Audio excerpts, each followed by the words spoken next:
आजिर कहानी जड़े कृषकर जी बहुत गरीब थिला एवं ता मन सब गोटे प्रश्न उंकी मारुला कि मु केबे धनी हेबी। दिने तार जड़े पड़ोशी ताकू जड़े बाबा विषय कही कि से बाबा समस्त प्रश्न उत्तर देउछंती। तेणु लोकटी से बाबा को भेटा बाहर से गला बेले ताकू एक जंगल दे जावाक पड़िला। रास्ता अधिक होइथिबारु जंगल रास्ता जाउथला बेले राति होईगला। आउ से राति रहिबाकू सुरक्षित जगह खोजिला। टिके दूर जीवा परे से गोटे बड़ घर देखिला। से घर पाखक गला। घर बाहर घर मालिक ठिया होइतिला। से सेठारे रातिटा रहिबाकू अनुमति मागिला। घर मालिक ताकू घरे रहिबाकू अनुमति देले। जेतेबेले सकाळ हला कृषक सेठारु चली जावाकू बाहरिला। से घर मालिक कृषक को कुआडे जीव बोली पचारिला। तापर कृषक ताकू सब कथा कहला। ता कथा सुनिया परे घर मालिक कहला जे मोर गोटे झील अच्छी जी कथा कही पार नहीं। तुम्हें जदि से बाबा को देखा करने को जाउछ तेबे तुमे तांको मोर एक मध्य प्रश्न पचारिब जे मो झील केबे कथा कहब। से निश्चित भाव में बाबा को यही प्रश्न पचारे बोली कृषकटी कही सेठारु चलीगला। टिके दूर गला परे से जड़े जादूगर को भेटिला जार जादू बाड़ी थिला। से कृषक को चाही कुआडे जाउछ बोली पचारिला। कृषक जनक से जादूगर को सब कथा कहला। यह पर जादूगर कहला तुमे बाबा को मोर मध्य एक प्रश्न पचारिब कि मु जानिबा को चाहे मु केबे स्वर्ग प्राप्ति करिबी। कृषक कहला से बाबा को यह प्रश्न निश्चय पचारिब। यह पर कृषक बाटर एक बड़ कईंच को भेटिला जे गोटे ड्रागन हेबाकू चाहुतला।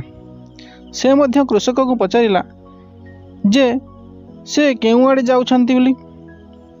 कृषक जनक कईंच को सबकिछि कहिबा परे कईंचटी केबे ड्रागन भली होई जिवो से कथा बाबा को पचारिया पई कईंच मध्य कृषक को कहला।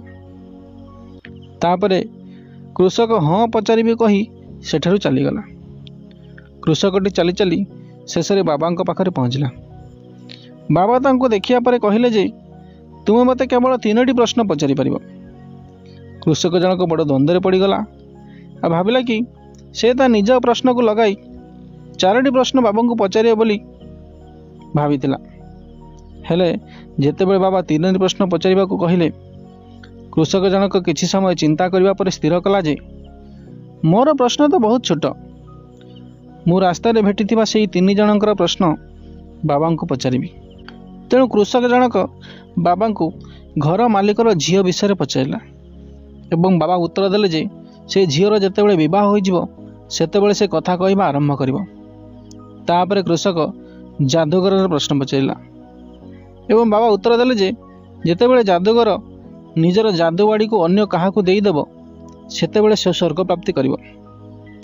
एहा परे कृषक कईंचर प्रश्न पचारिथिले एवं बाबा उत्तर देइथिले जे कईंचटी सेतेबेले ड्रागन होइजिवो जेतेबेले ता देहरे थिबा खोलपा काढिदेव।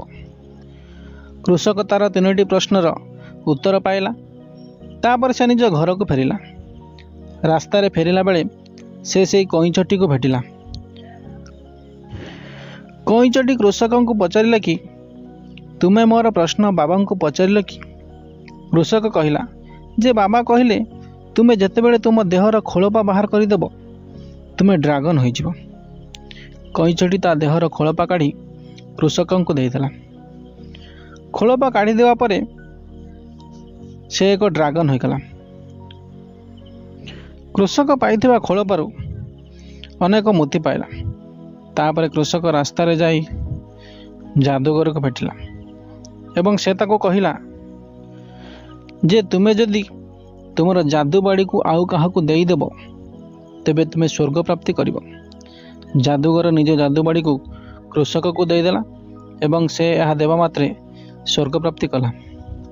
यह पर कृषक से घर मालिक पाखक जाई तांको कहिला कि बाबा कहिचंती जे जेतेबेले तुम झीर विवाह हेबो सेतेबेले से कथा कहबा आरंभ करिवो। घर मालिक तांको झील को बहुत भल पाउथिले एवं ताको निज ठारू अलगा करने को चाहू नथिले। किंतु तांको झीर मंगल पाई से निजे झील को से कृषक सह बाधे एवं विवाह हवा मात्रे तांको झील कथा कहवा आरंभ कला। ठीक सेहीपरि आम जीवन में किछि हासिल करने को हेले आमको किछि त्याग करने को पड़िबो, किछि बलिदान करने को पड़िबो। जेमिति कईच तार खोलपा दे ड्रागन हो गला, जादूगर तार जादू बाड़ी दे स्वर्ग प्राप्ति कला, आ घर मालिक ता झील को हराइला।